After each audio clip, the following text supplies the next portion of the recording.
Welcome to Tea Time with Talent Acquisition, the podcast aimed at fostering knowledge and sharing stories within the vibrant talent acquisition community. I'm your host, Eden, and for the next hour or so, I'm going to be joined by a former retail business owner turned tech recruiter who has been carving out a niche within the Web3 space over the last years. As a creative individual, she's had to think outside the box when it comes to recruiting within the Web3 space, exploring methods that others might have tried, seen some results, but then maybe stopped for not having consistency. So her and her team have continued down those paths and tapping into how not only does she source slightly differently, but also how she analyzes potential impact of people slightly differently. So when you're ready, grab your favorite tea or coffee if you prefer, and join me in welcoming today's guest, the head of talent acquisition at Rockstock Labs, Magdalena Mikoda. So thank you so much. Yeah, Eden, for having me. No, it's a pleasure. And I think this conversation is one of those that I'm very intrigued to see how you and your team are doing things slightly different. I know it's not all 100% on you on the sourcing side, but we'll kind of get into that. But I think, recruitment is fairly, obvious what people do to sourcing, right? We always go to certain methods. We always use certain job boards. And I'm just very interested to start peeling back what others are doing in the market to see how we can all get a little bit better. But before we get into all of that, there's one question that if you're an avid listener, you would have worked out by now that everyone gets. So from your perspective, what do you feel, Magdalena, makes a high-performing recruitment team? Yeah, in my opinion, my experience, I feel like being an advisor to the business is a core thing Yeah. to take into consideration. Like, to be completely honest, in my view, talent acquisition has been undervalued for years, and the landscape of the work has changed a lot. And we are no longer just delivering candidates, but we are actually shaping who the company becomes. So, like, why is being so important as an advisor for the business is because talent is no longer a support function, right? It's a strategic driver, strategic engine for the organization, and every hire influence the revenue, influence the direction of company development, also team dynamics, the culture. So if TA is still treated like operational ticketing system, if I could call it this way, the business is leaving a massive value behind them. So we really need to take into consideration to have more like a partner-like approach. I think that comes into two elements though, right? So if you want a high-performing recruitment team in your business, the business needs to value the recruitment team as partners, right? That's correct. You can't just say, hey, we want this team and we think with that, but if the company's not reciprocating it, I guess, you touched upon a few of those elements, it's more of a strategic side of things, but why is it important for us in our careers that we actually try to move closer towards being a partner to the business? Yeah, in my view, is to gain more visibility, like strategic visibility. You're pulled into like roadmaps planning, budget conversation, even like discussions on go-to-market and funding and how we want to position ourselves as a company, because all of it is super essential for people we're bringing in to the company. So as a TA, how to be like highly productive and effective. In my opinion, like we need to really learn how the business actually works, not just how to fill the roles, fill the jobs, or what hiring managers are saying. And it opens the doors to like a broader perspective on the company level, no matter the role we are hiring. Of course, everything has different flavor, whether we're talking about tech, whether we're talking operations, or more like exec positions. But still, like being a partner gives this proper trajectory for growth, both for the company and also for the TA team. I think you've hit the nail on the head. It gives you like that visibility to see how other parts of the business operate. And I'm fortunate, right? Working as an external, I get to work with all these different companies and you just absorb so much. But even on the internal side, you're the eyes and ears of the business, really. We can go and do some market research. We can go and pay for some data from a business or, use free data sources, whatever. But as recruiters, we're speaking to candidates every single day, or we should be speaking to candidates every single day, good, bad, the market information, the peaks, the troughs, what they're saying about us, what they're not saying about us.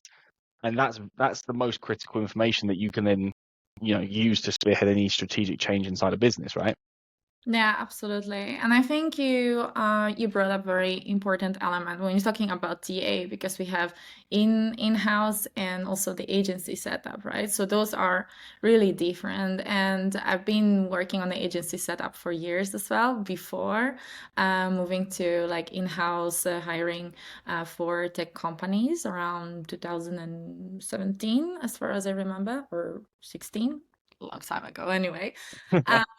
And indeed, like each role, I mean, every experience have a little bit different different flavor. I like the word flavor, and I said that, but it's so true. Like I would say agency is more like from the sales perspective, but also being super experienced advisor and focusing on speed and also efficiency, but also not only quality but also quantity for the clients to see and have amount of candidates to select from.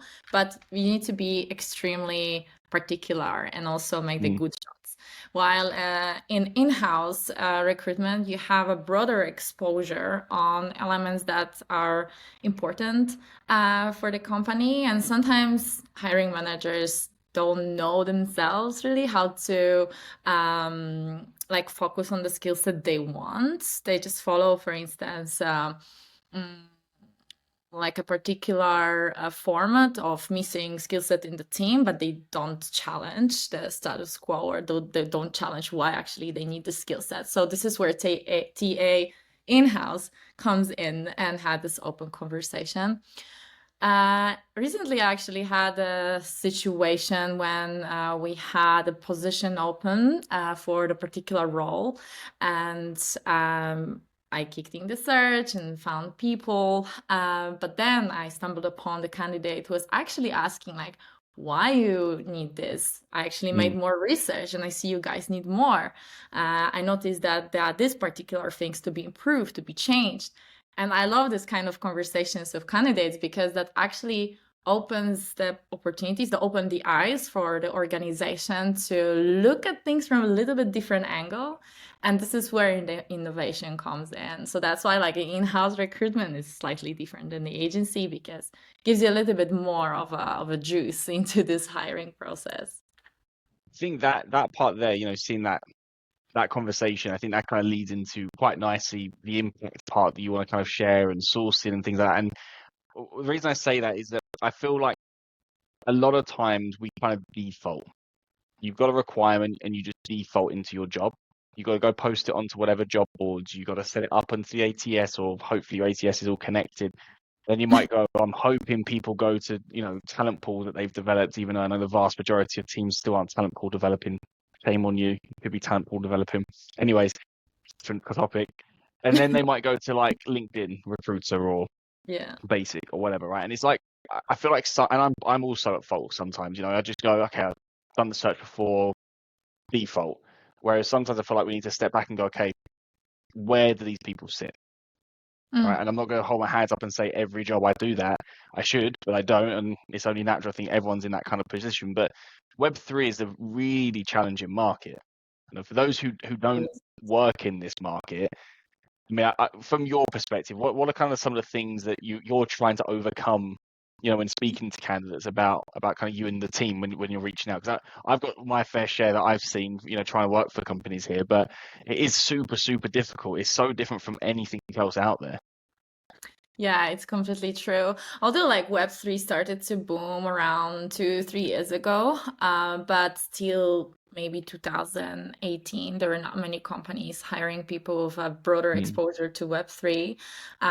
Taking Bitcoin, for instance, right? At the very beginning, had a lot of negative opinions on the market. People say it's gonna die, and right now it's like to the moon. And they say, how the hell is going to be so high? It's a new height again. Literally, I think it was yesterday or this morning I checked it, and it's like new heights again. So, yeah, yeah. I mean, go on.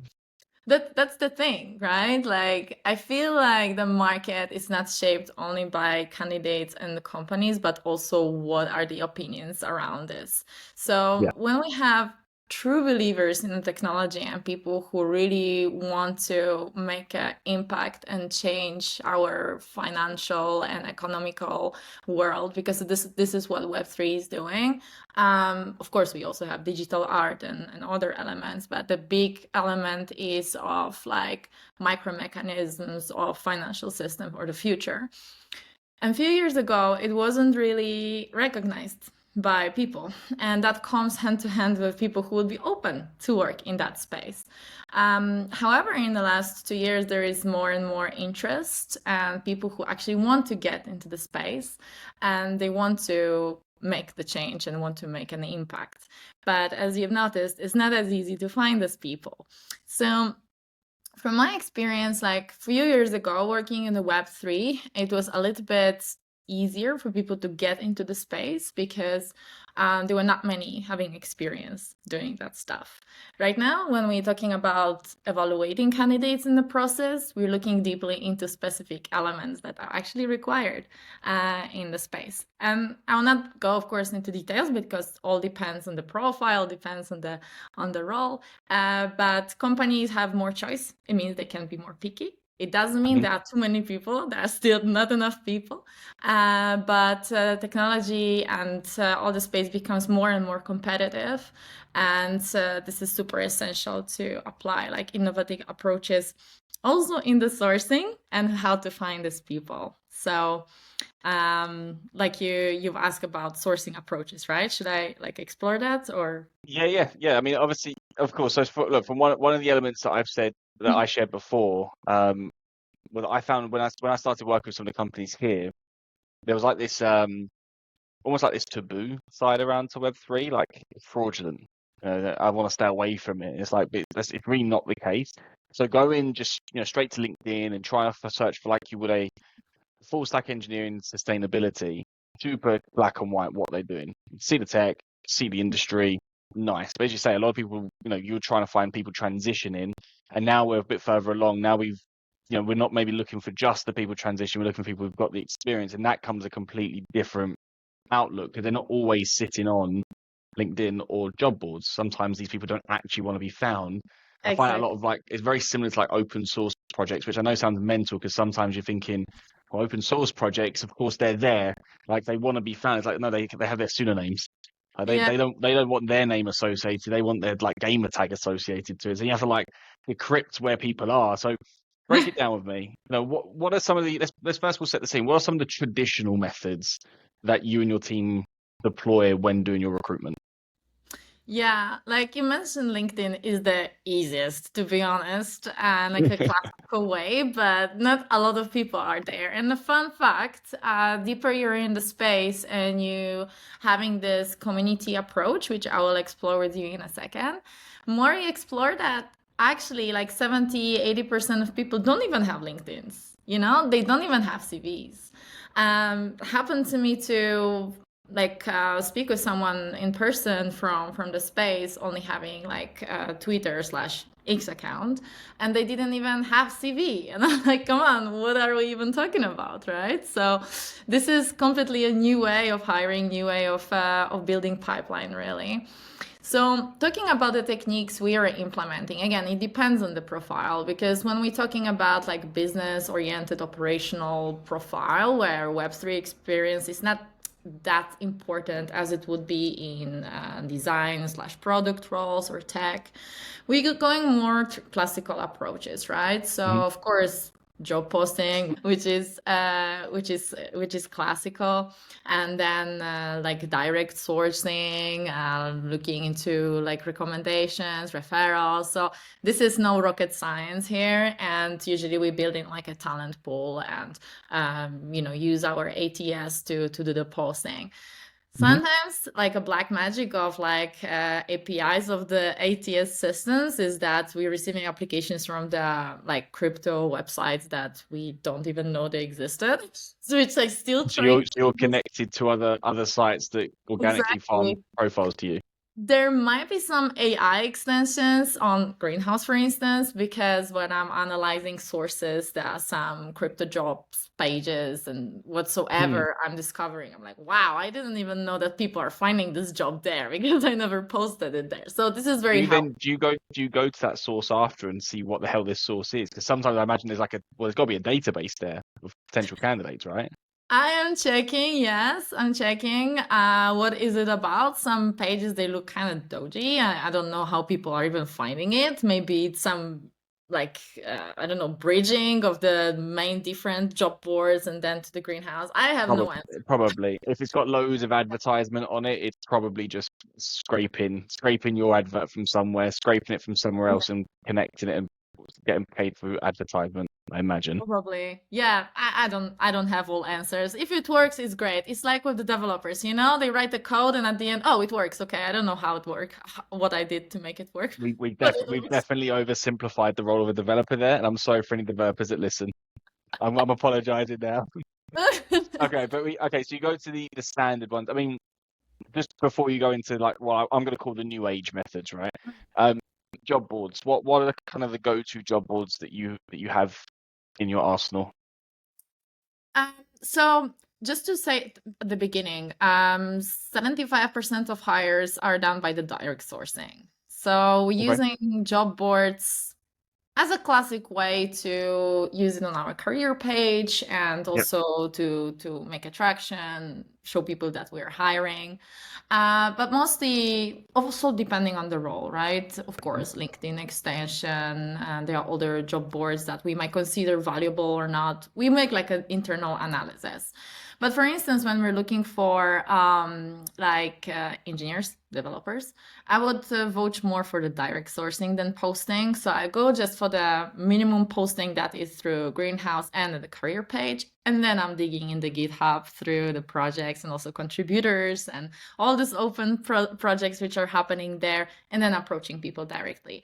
Why I'm doing that is basically to save time for myself and other people who are working with me on reading through the applications, because normally around 82% of applications that are coming in are not really relevant and they don't have required experience that we're looking for. And then I'm sitting and screening through the CVs that are basically not relevant. So I rather focus this time on the direct sourcing and talking with people and waiting for their response. So that's when it comes to like engineering profiles. But also I'm using like community-led, human-centric approach. So what I mean by community-led sourcing work, and why I'm actually doing that, is about like trust and consistency. By trust, I mean that we need to build a presence in the space. Whether we're Mhm. using Discord, X, or any DAOs. Luckily, Rootstock has a Rootstock Collective, which is a DAO. It's still in building, but it can be an amazing tool to get people who are interested in the space and they actually What's a know DAO? what they need and Just contribute. for anyone who's not sure what it is, what is a DAO? DAO is decentralized. I mean, decentralized is like a solution where people can vote and share their opinions on the Okay. forums. They can also use tokens for staking or use their tokens for voting. So if there is an idea in the ecosystem or in the space, and they can come and say, okay, what community decides it actually goes this or another way, another direction. So there are many DAOs depending on the ecosystem. At Rootstock, it's called Rootstock Collective, but in other ecosystems, they call it differently, of course. But that gives power to people. So it's more like democratic approach to things. So like following the train of thought, if someone is interested in particular DAO, it means it's interested in particular technology or solution company is proposing. So they're into giving their opinions or following whatever's happening. Community is sharing their contribution on conferences or events or technological changes. So this is a great source to actually spot people who might be fitting the technology or the ecosystem we're working in. And this is then just not about posting jobs only, but also to actually see how active these people are. And again, depending on the role. But I can also bring another example from my past when I was supporting another ecosystem. We use DAO to actually have community voting on particular hiring strategy. And that we had, if we had to involve like external agency or use internal sources, we presented like pros and cons, the time that it would take, the budget, etc. And then it was actually community and people voting if that was a good idea or not, which is very interesting because internally from the strategy perspective, we thought that particular solution we were voting for would be the one that was working, but the community voted differently. So that proves like amazingly why DAO is used and why and where this technology is going to. So that was just an example, of course. Sorry, just to say on that, obviously it's not called DAO in my world now. I mean, LinkedIn polls, I know obviously we've all seen them, and sometimes they're so stupid when it says hybrid or not hybrid. And it's like we've had this answer about 15,000 times. Let's move on to something else. But I use LinkedIn polls the same way. Obviously, from the community side, is if I have a question that's around something I think an answer to, but I just want clarity on it, put up a poll. Obviously varies on the answers. Some get 20 responses, some might get 100 responses, but they're very intentionally focused towards either job seekers or hiring managers or talent acquisition. And then I can just systematically go through and engage with those people based on their response. And it's so much warmer from it. And it doesn't really matter if they remember the poll or not. We have to link back to it, and they'll, even if they don't respond at that point, you're following up, and it's just a warmer touch point than, hey, I've got a job, or hey, I'm a recruiter. It's, oh, you responded on this. Like, what's your opinion? Can you explain it a bit more? Why do you think that? And you build your knowledge, but you build your database in terms of potential talent pool candidates, also potential, in my case, client database. So I think that same point, although again, it's not a centralized point like a DAO, but like LinkedIn polls could be very, very useful. I think if you ask the right questions in a meaningful way, if you're doing it just to harness data and you can, people see through it, I think that's very damaging. But if you're doing it in the right way to gain knowledge that you can then regurgitate back in whatever form, I think that could be really powerful. Obviously, in your case, hopefully it was. Yes, absolutely. LinkedIn, it's a very powerful tool, but it's also an interesting one when it comes to hiring in Web3. I said not everyone is there, and also it's hard to verify if actually these people who are on LinkedIn are active in like other channels like X or Discord, because they don't provide a background. If someone adds the description in their profile, like, okay, this is my X, this is my Discord, this is my GitHub, I'm in heaven, but usually that doesn't happen, No. So this is more like a hit or miss situation, that if actually people we're approaching are the right people we're going to hire. So it has like multiple layers really to getting there, but again, more on like more complicated profiles. When we're talking on the senior exec profiles, a lot of information is already there on LinkedIn, which makes me very happy, and I find it easier actually to hire this kind of roles rather than other roles that involve like community management or product design, because this is almost impossible to verify on LinkedIn. Not many people put their portfolios on the LinkedIn or information how they manage the communities. We don't see their activity. We don't see how they grow the communities. So this is something that needs a little bit different focus, different like approach of finding these people. And this is like a real case scenario what I have right now. We really looking for person for the community management. And of course we use LinkedIn to approach these people, but then in the conversation we need to ask additional questions to provide this context for us. But what I found very useful actually is to have more human approach and like attend side events of the conferences where there is a lot of people from the space who are interested, or they just might be into like some crypto topics, or attending into X spaces. I don't know if you heard of that, but As but briefly only because of you. You so introduced it to me, so yeah. I mean, obviously, explain what it is for anyone who's listening that hasn't heard of X Spaces. yeah, so basically X, which is Twitter, I mean, a long time ago was a Twitter, has a function of spaces. It's called Spaces. So everyone can create their own like live stream discussion about any topic they want. So there are topics heavily focused on Web3, a lot of topics on political aspects as well, also topics on design and community. Sorry, my cat is a bit I was desperate. going to say that I could hear the cat. It was a very loud meow. But the interesting thing about spaces is something that is still in building. I know a bunch of people from the space, like the Web3 space, who are using spaces to really talk about like crypto topics or other elements. And very often it's more like a chit chat and making online friends who then helping you to be more visible, which also happened to me. They were like, hey, reach out to Magdalena. She's here on the spaces. She's hiring, and this is where community hears that. And they're like few hundred people. And this is how you build attraction, and it's pretty great.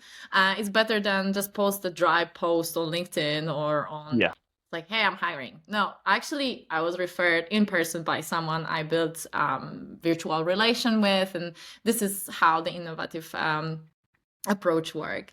And then people reach out to you, they are curious. You start to build some new connections, and this is how then it flows, and people say, hey, I'm actually interested to talk with you, which is great. So what I wanted to say, that mostly spaces are used like in the US market.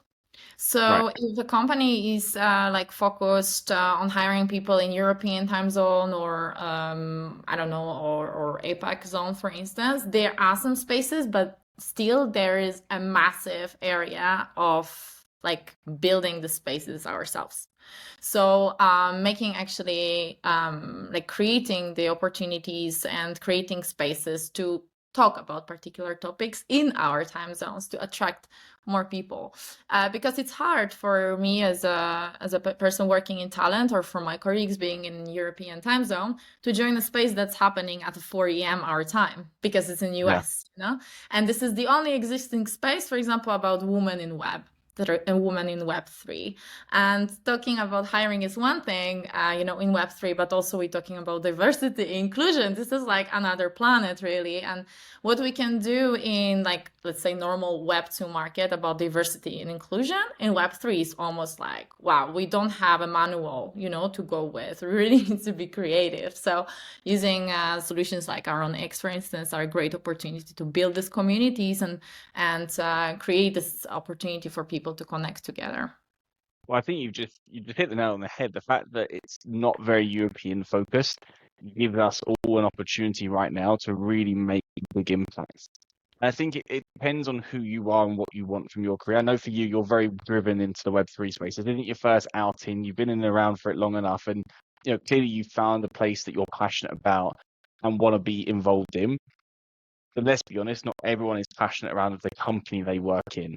Right? And that's where I think sometimes there's this disconnect. That's why I'm saying community building is hard, because you really need to be in it all the time. You need to be pushing the agenda. You need a team around you to do that. So I think for yourself, I'm curious to see how you kind of started with it. Did you go in and go, okay, we're going to go create our own space, or we're going to create our own community, and then people are going to come to us? Or do you say, I'm going to go and join another one, lurk around a little bit, build connections that way? To be like completely frank, this is still in building, because this is like long game, and it takes months to gain traction. And it starts like I would say mostly from the networking, mostly from like a human-centric, direction of things. So I'm a deep believer of networking and really connecting with people, like on work topics and also on like personal topics, which also like enrich the relation, but also add additional opportunities, to expand the Yeah. circles of people. And this is how it really starts. So I think it's great for those who like are easygoing and building easy relation. Like I'm always person like this, and I enjoy it a lot. So joining events or conferences is just a pleasure for me, and then it just goes, and it follows.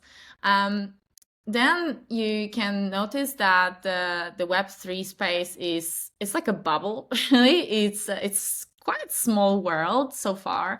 So no matter you go in the world, you keep seeing similar people, and this is how it goes. Then they refer you like, hey, you should join this X space and just show up and introduce yourself, what you're doing, or Yeah. hey, there is this interesting article on technology you guys developing, like reshare it and maybe ask a question. So there is a lot of like I would say challenging status quo inputs from the community to actually help me in my work indirectly, because they don't know it, they're helping in my work, but it helps me tremendously because it opens doors on different way of finding people, being more Yeah. visible, and actually opening like threads. When you post a job, you can ask a question to the community about a particular issue around particular element we want to solve with hiring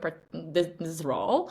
And then the threads open up discussion and people say, hey, okay, so I've done something similar in the past, or this is not the direction you should go. And it helps a lot, also to bring this for the hiring managers to actually think and see if the way we want to do things is the right way. I always come with this philosophy that the customer knows best. Like, with Amazon, there is this approach. And I think a lot of companies, they're implementing the same stuff. And me as a head of talent and a part of the people department, whenever we have some implementation or some innovation or some new things we want to bring in to Rutis, to our company, we always have a survey to ask for their opinion, Before and you then implement it, you always go to market, find out what people want first, and then yeah, discuss. we have like a survey that like for people to just share their opinion anonymously on different topics, or what's missing, what could be improved, and then based on that we're mapping on how what we can improve, what we can implement, and then of course Mm. listen to the feedback if that works. So that Yeah. works also in my role or in any other roles, and that's what DAOs are used for too, so Okay. Goes full yeah. circle. Not this. I like it. I like the fact as well that it doesn't sound like, and correct me if I'm wrong, but I'm not getting the impression you're going to these communities going, right, we've got to hire a community manager, a software engineer, product manager. We're going to go to this community. We're going to go find that talent. Let's go. It sounds like you're doing the normal recruitment process, but you've kind of tweaked it to so the tools that generally work better for you.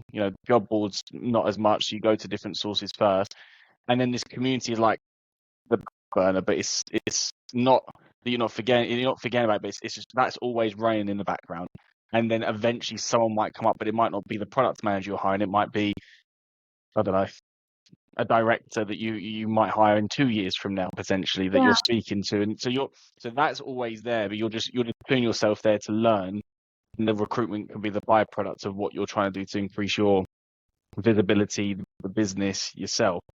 That's how I understand it, right? Yeah, that's correct. That's why I said it's a long game, really. So being in the space, it means that you're connected to people who might help you in the future hirings. And of course, it can happen that there is something new I've never done before, but I know more or less where to ask or which sources to use in order to make things happen. And some roles are more easy, some than the others, and require less like work, like for example, executive assistant position, you can easily do it on LinkedIn. But when you're looking for the, I don't know, product designer, like forget the classical approach. It's also requires me on additional skill set of actually recognizing what kind of brand strategy we have and what tastes we have and what we're looking for, like in terms of diversity and flexibility, etc.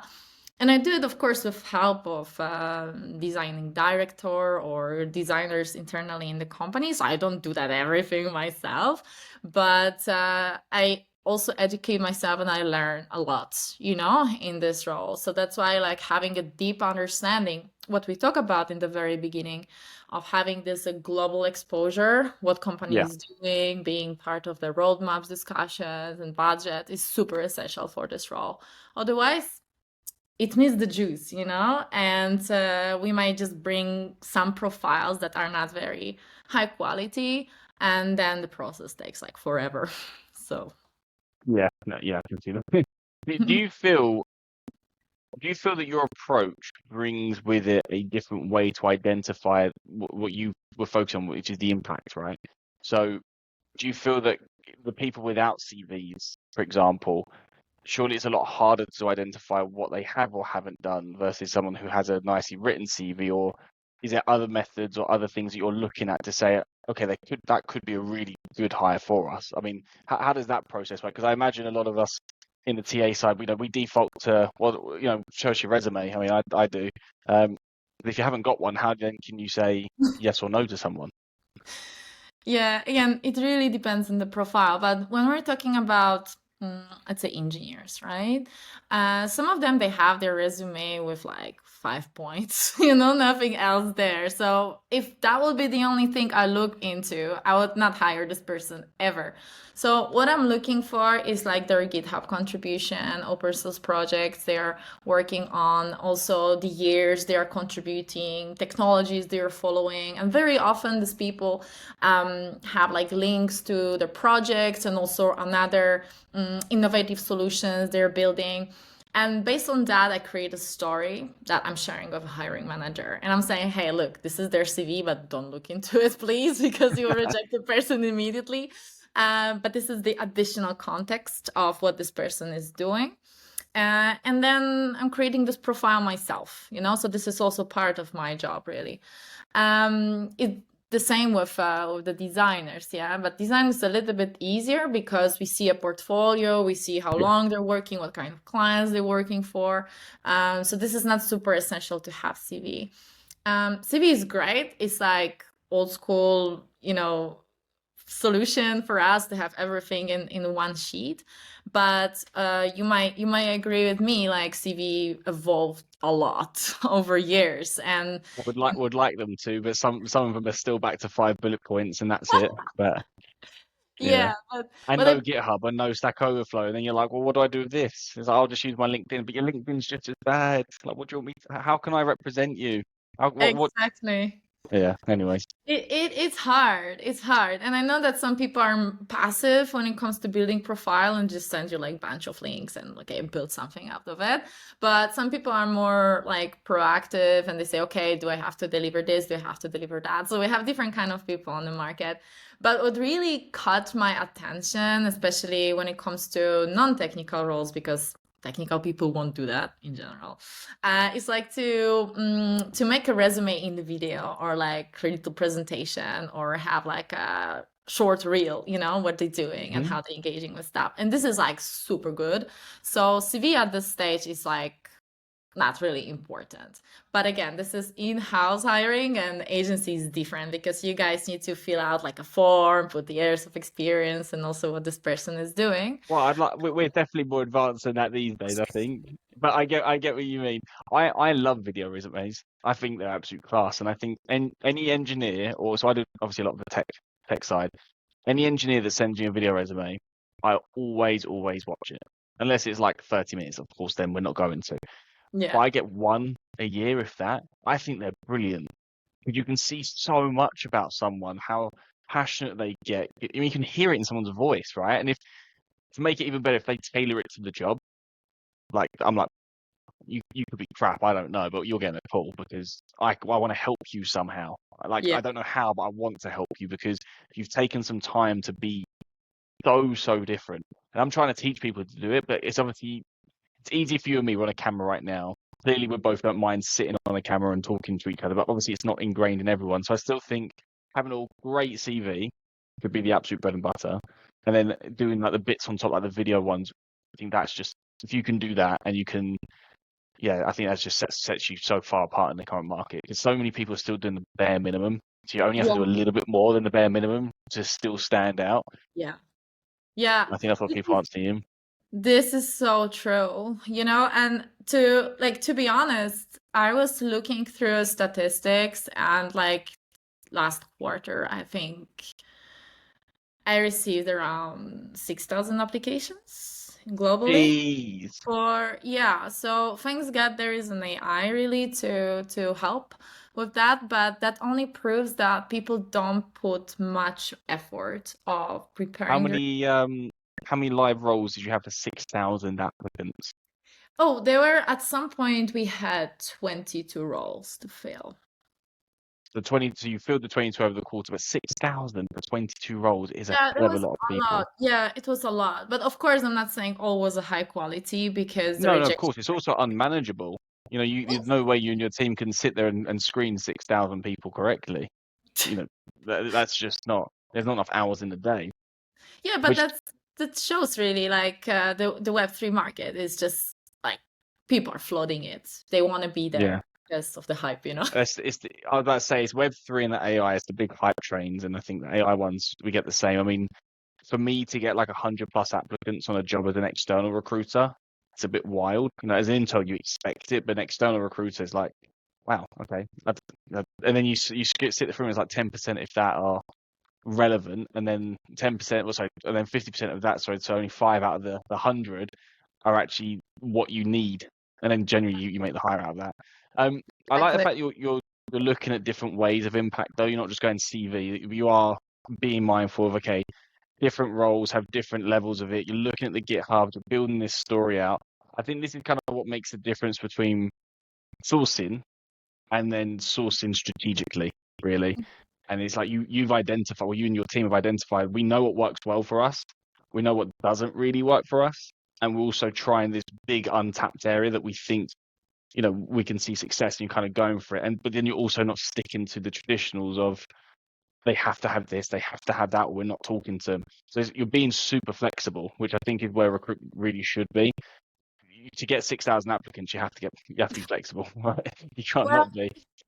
I went above and beyond to make traction, to be honest, because I think, okay, quality is the most important, but in order to quality, you also need to have some quantity and then measure if specific channels are working or not, and then apply changes and then decide on a particular way of what. Absolutely. But the brand's obviously doing what it's meant to be doing, right? People recognize you, all the work you're doing in the communities, whether or not it's that particular comment, post, share, like, Yeah. whatever, or if it was something else that happened along the journey, it's led to that. And that's what I think is important. It's like, when I talk about marketing to people, it's again, I'm not a marketer by any means, right? But it's not one single point causes necessarily the outcome. Yeah. It's all these little touch points, and the community, I think, is a massive win for what you guys are doing. I do know some people be scratching their head going, I love it, I want to do it, I don't know where to start. So quick snapshot. First 3 things. You've started a new job, right? You can take the Web3 space if you really want to, you can change industry, I don't mind. But what are the first 3 things you're doing in a fresh-faced role where you're going, okay, I'm gonna give communities or threads or the X spaces a go. What are you gonna go and do to get yourself into that community or into those communities? Like from the TA perspective, Yes. right? Okay. I think you need to be a very curious person and ask a lot of questions and do a research. Like never stop learning. And I'm not telling to read massive books, what TA is, but actually to think outside the box. Like, okay, classical way of sourcing, classical way of getting people is not working. How I can change it or how I can improve it in order to get some results. Mhm. We're never sure about like positive result, but there is some result, and then we take it from there. So I would say first, be curious and ask right questions. Get around the partner, the person you trust in the company. I really like building a relation with exec team, with the directors. There is a reason why they're on these positions, right? They have a massive knowledge, they have a lot of connections, and they are always there to support in whatever way. Even simple conversation can be supportive, or having like an open conversation about, I don't know, particular thing that happens in the space, or I don't know, there is a bull market, or things like this. So get yourself into building relations first, as we said at the very beginning, to be a partner.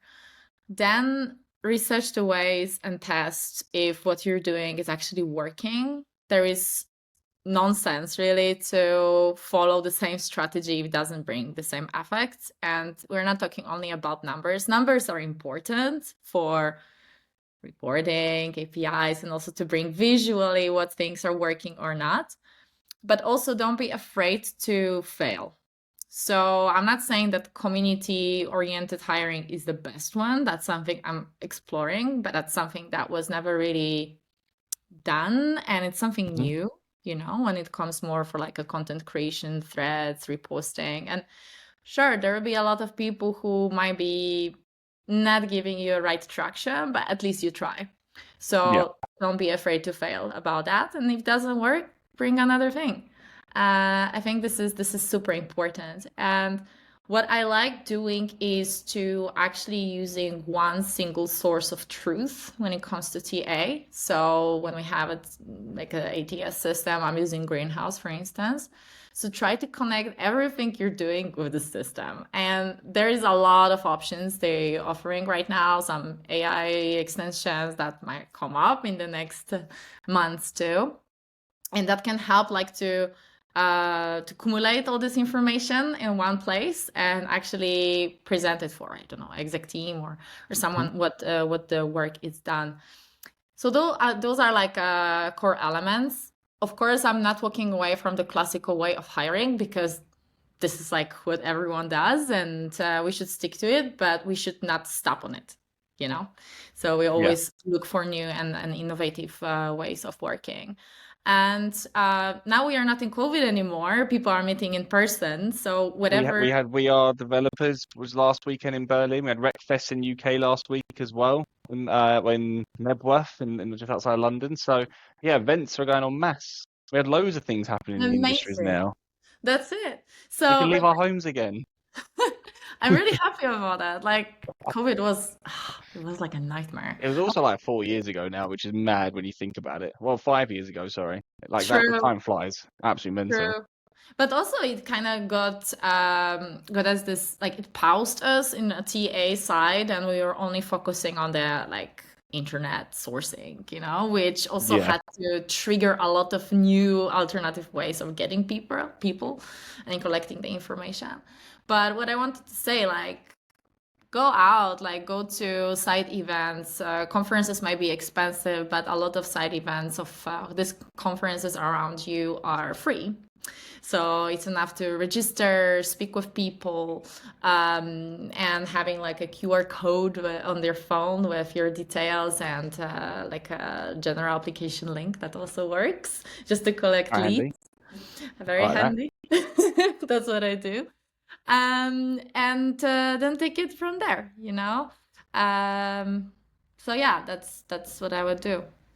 I appreciate it. And look, I from my side, genuinely, I was really, really excited for this, because I think when we first spoke about it, yes, I've heard of threads, and I know there's some different ways you can do communities. When you're talking about specifically kind of doing the X side of things, I was very thinking, I have no idea what that is. And when I don't know when something is, I always get curious myself. So I really appreciate you being transparent and also saying, look, it's not a finished article, it's still learning progress. And I very much like to kind of follow that journey and see how it goes, and then maybe do a follow-up and say, okay, what these were actually the metrics. It performed, it didn't perform, or these sorts of roles performed, these ones didn't. Because I think that's also interesting to see, was it worth your time?